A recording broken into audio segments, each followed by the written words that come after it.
Oi, gente! Vamos continuar aqui a nossa leitura no livro de Marcos, capítulo 14. Estamos aí um pouquinho sem tempo, porque já tá ficando escuro. E eu vou tentar terminar. Faltam 3 capítulos pra gente concluir este livro. Eu estou aqui na versão King James. Eu gosto muito da King James porque ela é em vermelho, quando Jesus que fala. Então eu entendo melhor, então eu prefiro a King James neste evangelho. Vamos lá. Marcos capítulo 14. Após 2 dias era a festa da Páscoa e dos pães sem fermento, e os principais sacerdotes e os escribas buscavam como poderiam tomá-lo com astúcia e matá-lo. Mas disseram: não no dia da festa, para que não haja tumulto entre as pessoas. E estando ele em Betânia, na casa de Simão o leproso, assentado à mesa, veio uma mulher que trazia um vaso de alabastro, com o gemento de nardo puro, muito precioso, e ela, quebrando o vaso, derramou-o sobre a sua cabeça. E houve alguns que em si mesmos se indignaram e disseram: para que se faz este desperdício do ungimento, que podia ser vendido mais de 300 denários e ter dado aos pobres? E eles murmuravam contra ela. E Jesus disse: deixai-a sozinha, porque a afligis. Ela praticou uma boa obra para comigo, porque tendes os pobres sempre convosco, e sempre que quiseres podeis fazer-lhes o bem, mas a mim nem sempre me tendes. Esta fez o que podia. Ela antecipou-se a ungir o meu corpo para o meu sepultamento. Na verdade, eu vos digo que onde quer que este evangelho for pregado em todo o mundo, isso também que ela fez será contado para a sua memória. E Judas Iscariotes, um dos 12, foi até um dos principais dos sacerdotes para o trair. E eles, ouvindo isso, alegraram-se e prometeram dar-lhe um dinheiro. E buscava como o entregaria em ocasião oportuna. No primeiro dia dos pães sem fermento, quando matavam uma Páscoa, disseram-lhe seus discípulos: onde queres que vamos fazer os preparativos para comeres na Páscoa? E ele enviou 2 dos seus discípulos e disse-lhes: ide à cidade, e ali encontrareis um homem levando um cântaro de água. Segue-o. E quando quer que entrares, dizei ao bom homem da casa: o mestre diz: onde está o aposento em que hei de comer a Páscoa com os meus discípulos? E ele vos mostrará um grande quarto superior mobiliado e pronto. Ali fazeis os preparativos. E os seus discípulos foram e entraram na cidade e acharam como ele lhes tinha dito, e prepararam a Páscoa.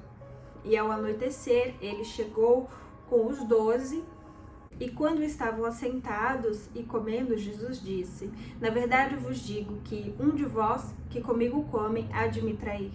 E eles começaram a entristecer-se,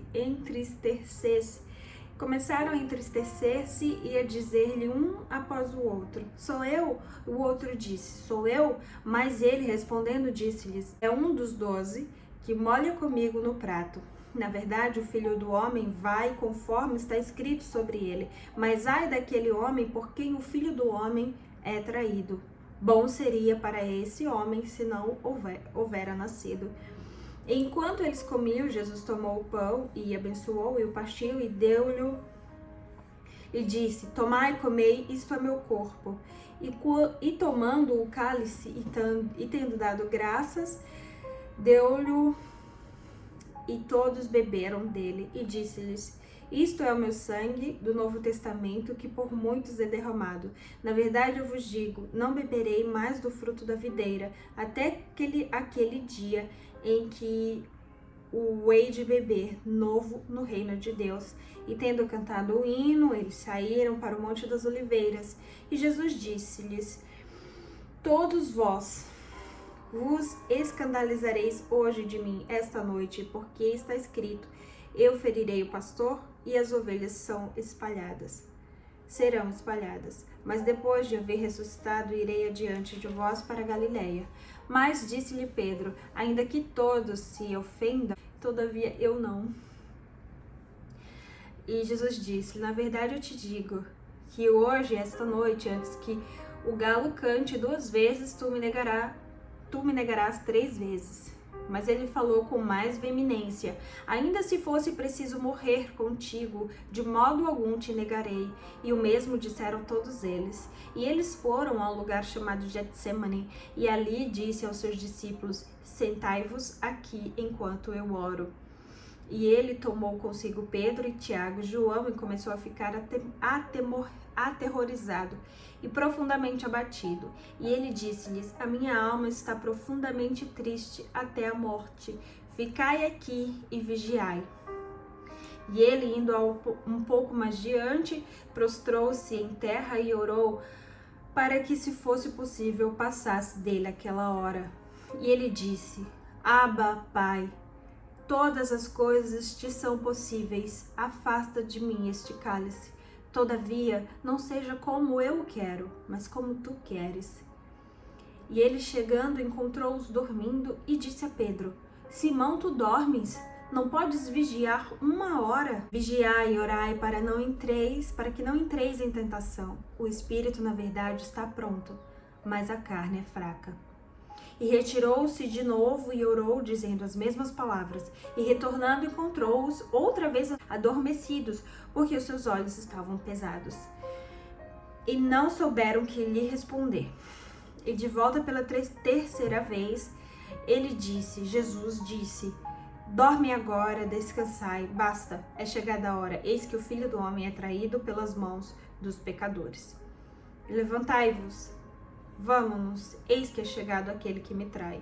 Imediatamente, enquanto ele falava, veio Judas, um dos 12, e com ele uma grande multidão, com espadas, varapaus, com os principais sacerdotes, dos escribas e dos anciãos, e o que traíra tinha-lhe dado um sinal, dizendo: aquele que eu beijar é ele, prendei-o e levai-o com segurança. E chegando, aproximou-se dele imediatamente e disse-lhe: mestre, mestre, e o beijou. E lançaram as mãos e o prenderam. E um dos que ali estavam, puxando sua espada, feriu o servo do sumo sacerdote e cortou a sua orelha. E respondendo Jesus, disse-lhes: saístes como a um ladrão, com espadas e com varapaus, para me prender. Todos os dias eu estava convosco no templo, ensinando, e não me prendestes. Mas deve cumprir-se as Escrituras. E todos os deixaram e fugiram. E certo jovem o seguia, envolto a um pano de linho sobre seu corpo nu, e lhe lançaram a mão. E ele, largando o pano de linho, fugiu despido. E eles conduziram Jesus ao sumo sacerdote, e com ele estavam reunidos todos os principais sacerdotes, e os anciãos, e os escribas. E eles conduziram Jesus ao sumo sacerdote. E Pedro o seguiu de longe, até dentro do palácio do sumo sacerdote. E ele sentou-se com os servos e aquecia-se no fogo. Os principais sacerdotes e todo o concílio buscavam testemunho contra Jesus para condená-lo à morte, e não o achavam, porque muitos testemunhavam falsamente contra ele, mas os testemunhos não concordavam. E, levantando-se alguns, testemunharam falsamente contra ele, dizendo: nós ouvimos-lhes dizer: eu destruirei este templo feito por mãos, e em 3 dias eu construirei outro, não feito por mãos. Mas nem assim o seu testemunho concordava. E levantando-se o sumo sacerdote no meio, perguntou a Jesus: nada tens a responder? E o que é isso que estes testemunham contra ti? Mas Jesus manteve-se calado e nada respondeu. O sumo sacerdote tomou a pergunta e disse-lhe: és tu o Cristo, o Filho abençoado? E Jesus disse-lhe: eu sou. E vereis o Filho do Homem assentado à direita do poder e vindo nas nuvens do céu. E o sumo sacerdote, rasgando as suas vestes, disse: para que vós necessitamos ainda de testemunhas? Vós ouvistes a blasfêmia. Que vos parece? E todos concordaram como culpado de morte. E alguns começaram a cuspir nele, a cobrir-lhe a face e dar-lhe soco e a dizer-lhe: profetiza! E os servos o golpeavam com as palmas das suas mãos. E estando Pedro Embaixo do palácio chegou uma criada do sumo sacerdote e, vendo Pedro se aquecendo, ela olhou para ele e disse: Tu também estavas com Jesus de Nazaré? Mas ele negou, dizendo: Eu não o conheço, nem compreendo o que tu dizes. E ele saiu para dentro do átrio, e o galo cantou. E a criada, vendo outra vez, começou a dizer que ali estavam: Este é um deles. Mas ele o negou outra vez. E pouco tempo depois, os que ali estavam disseram novamente a Pedro: Certamente és um deles, porque és também Galileu, e a tua fala é semelhante. Mas ele começou a praguejar e a jurar, dizendo: Eu não conheço esse homem. E o galo cantou pela segunda vez. E Pedro lembrou-se da palavra que Jesus lhe dissera: Antes que o galo cante 2 vezes, tu me negarás 3 vezes. E pensando nisso, ele chorou.